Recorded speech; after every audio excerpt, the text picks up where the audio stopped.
नमस्कार दर्शक बंधु मो सिंदूर अधिकार सीरियल आपण मैंने देखा पाइबे मुक्ति आदि को कहते मोर प्रत्येक खराब समय आपण मते साहाय्य करिसेंती आउ मोर साथ देइछंती गोटे साथी होई मु एमिति की भूल करदेली जे आपण मो सहित एमिति बिहेव करूछंती आपण को आज यार जवाब दबा को पड़िबो। तापरे आदित्य मुक्ति की कहउछंती बहुत जोर रागिकी तमे मो जीवन को आसिला परे मो जीवन को टोटाली बदले देइछ।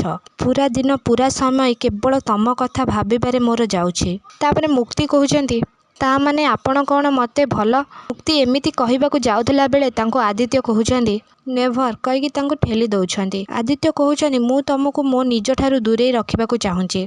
तापरे मुक्ति तांको हाथ को तांको रिजाइन लेटर देकी कहउछंती आपण मते आपणक लाइफ रु दूरे दबाकू चाहूथले ना आजिठू मु आपणक लाइफ रु आउ आपणकर ऑफिस रु सबुदिन पई दूरे जाउछि।